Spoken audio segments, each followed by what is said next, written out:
Welcome to the inaugural edition of Disruptive RX with Dr. Inderpal Randhawa. I'm Sean André. Dr. Randhawa, thank you for being here. Glad to be here, Sean. Thank It's you. awesome.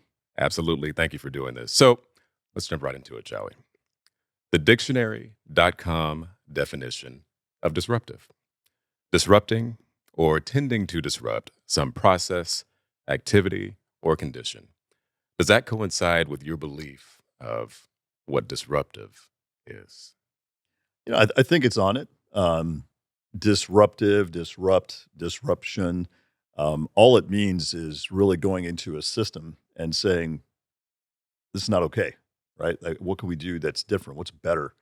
And I think my goal for the last 20 plus years and all the things that I do is to go into systems and say, are we really okay with this? Right? Is this going to be enough? And so, how people look at disruption, I think, is very unique.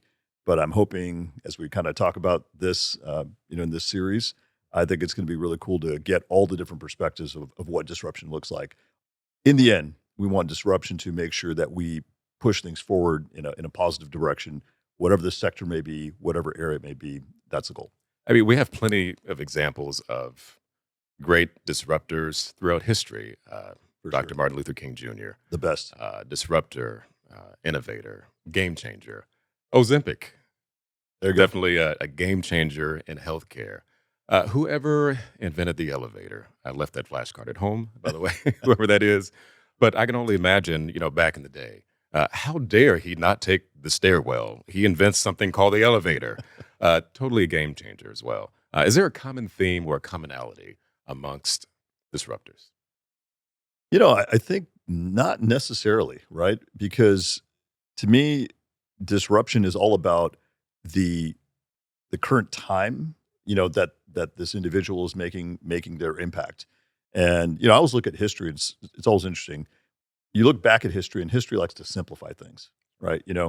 Dr. King did his work in the 50s and 60s in this decade. That's not true. He had done it for much longer, and he had built on the work of many others before him, going all the way back to the 1800s, right? So Ozempic has taken 20 to 22 years to develop, and all of a sudden Charles Barkley, starts to take the shot. He drops a bunch of weight. He looks good, Right. and everyone thinks it just showed up. Right. So I think history always looks back and says, yeah, disruption is just this really easy thing. It's not. It takes time. It takes a lot of time to build on. And so it's always got to be looked at through some kind of perspective. I think that's the best way to look at what disruption really means. So that process you truly have to embrace. You have to embrace that process. Absolutely. It's a process, and it's time, and it's commitment, and it's the story, right? Ultimately, it's the story of that individual or that group or that company that said, hey, we're not satisfied with the status quo. How can we make things better? Now, there's something that oftentimes come along with being a disruptor. So you have the so-called haters out there that may not necessarily take too kindly to the type of disruption that you're causing.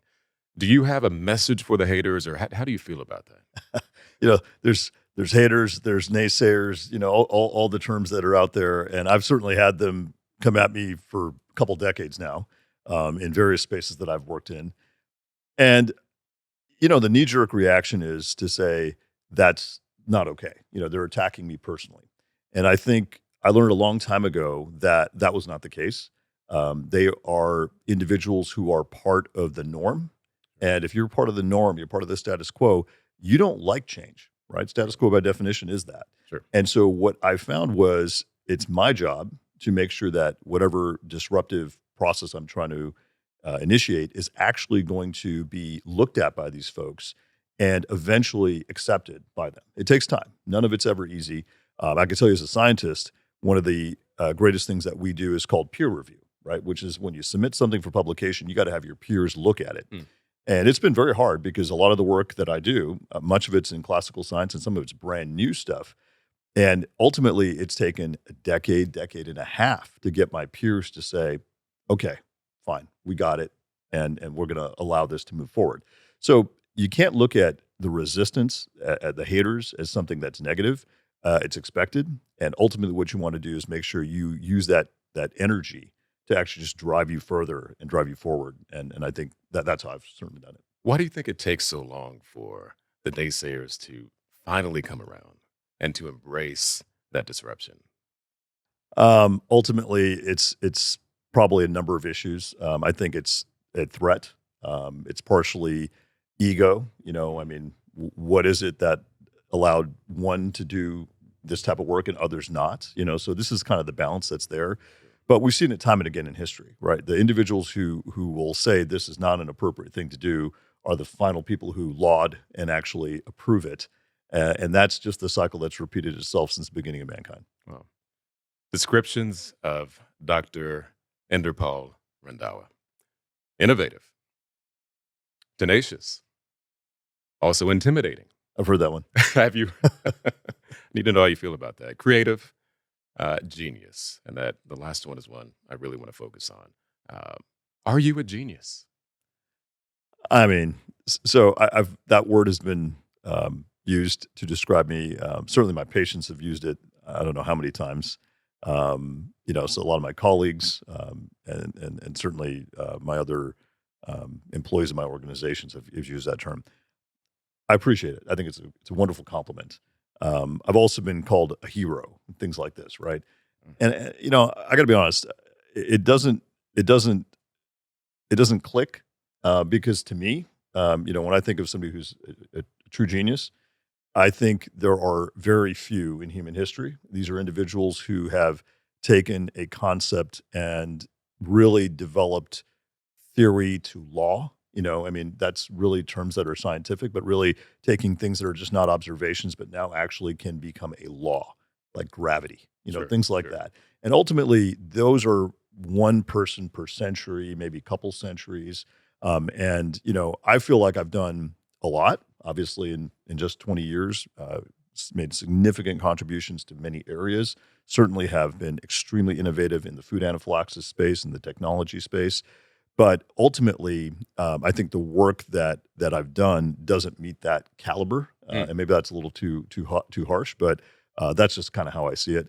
I appreciate the compliments. I'm going to go back to the intimidation one. That's a Oh, descriptor. I'm glad you. And I'll tell you, it's funny because I think all too often people who are disruptors are going to be labeled that way, Mm. right? Because whenever you're trying to go at something, there's a point where the political aspect of it, being too politically correct, is not going to get you past it. At some point, you have to go right head first and say, hey, you know what?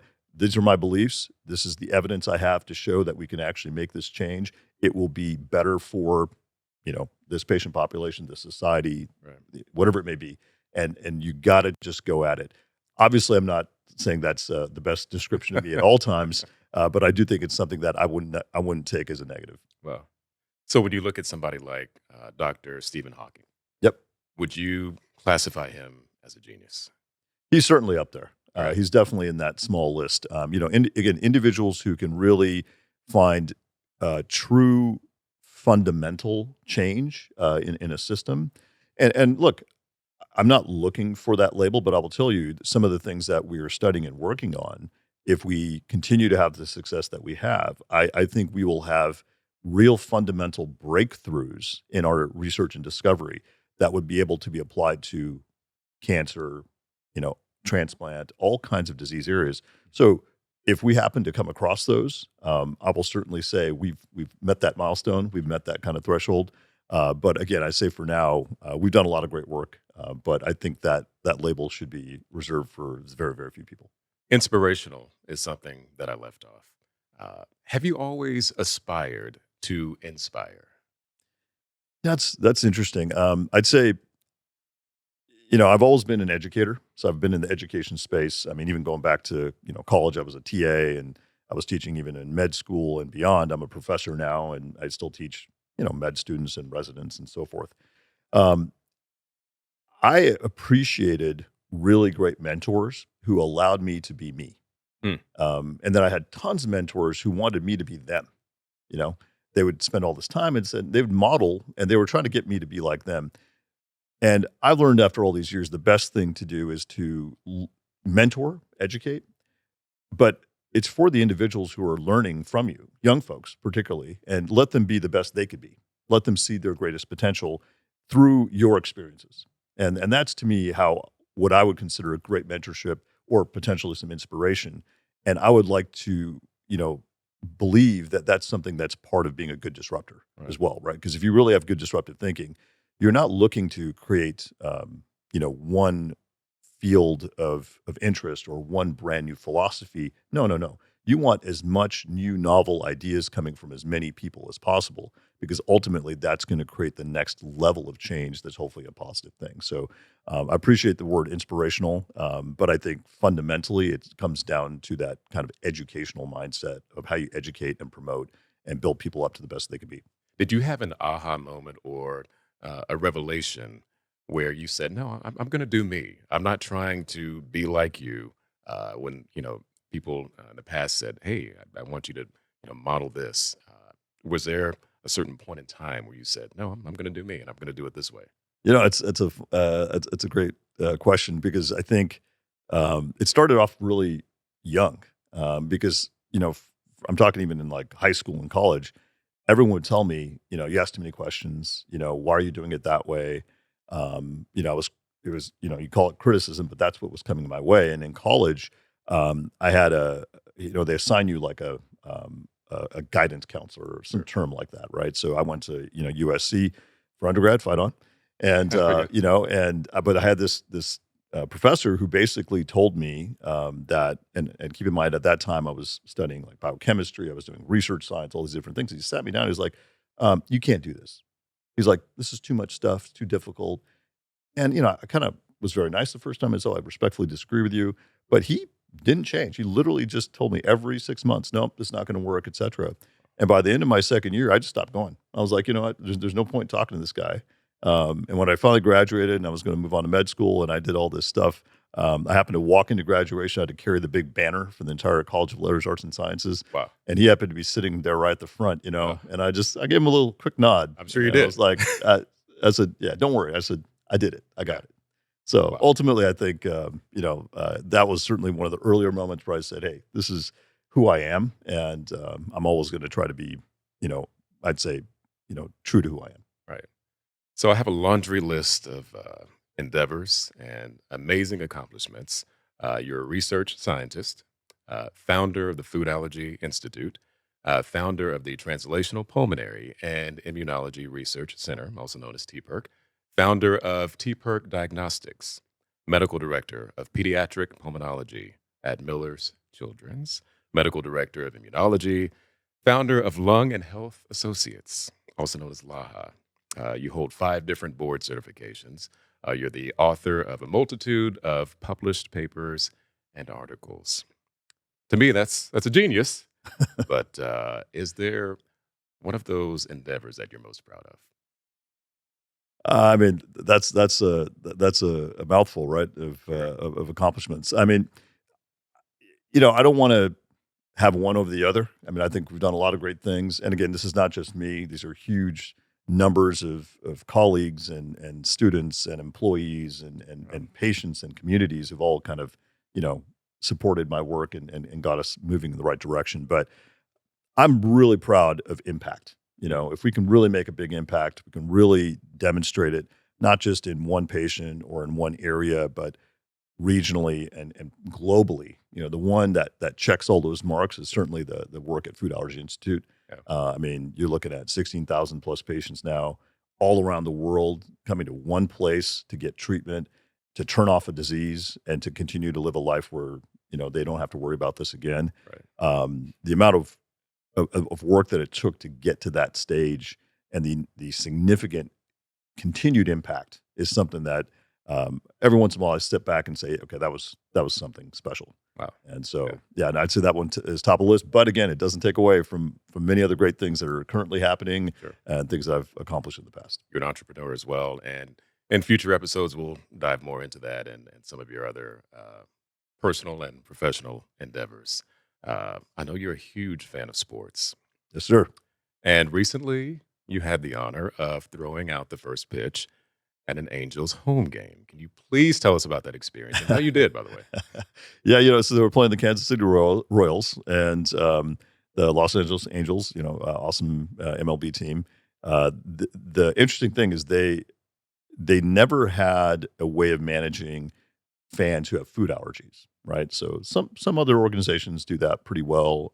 Padres do a pretty good job with that, but they didn't have that. So we actually approached them, and they were willing to work with us and actually host the first game that was going to be for these kids with food allergies to be safe. And so we worked with them. It was a lot of fun. So we had dozens and dozens of families there, all these kids, great time. But as part of that, I had to get up to the mound, Yes. and I had to make sure I, did a good job. 60 feet, right? It's something like 60 feet. Yeah. I'll tell you, it was tough because a lady went before me, and she kind of stood in front of the mound and pretty much dropped it on the ground. And I was thinking, okay, this is not going to be good. But I got up there, and I went up there. I kicked that rubber, Nice. and I made sure I gave it, gave it what I got, and I definitely got it there, Okay. slightly above the catcher, which Yeah. is okay. But in the end, it was a ton of fun. You So didn't that's a bounce great it, time. so that's great. I did not 50-cent it. You did not 50 cent. That's right. Do you have a favorite sports team, and why? Oh man, yeah, look, I love sports through and through. I'm not. I do play a lot of sports. I mean, I've kind of did that growing up, which was a ton of fun, and I still play a lot of sports to this day. I think I love sports because it's everything that's great about humanity, right? It's all about competition, entertainment. It's about seeing what people are capable of, and then you got this incredible fan base around these different teams. So I do enjoy a lot of teams. Don't get me wrong. I also think I'm a big basketball fan, and I love it when a team can really be something uniquely special. Sure. We haven't had that kind of thing in a long time. There's talk about the Timberwolves right now and how if they can get there, this could be the next big darling team, and we haven't had one of those in a long time.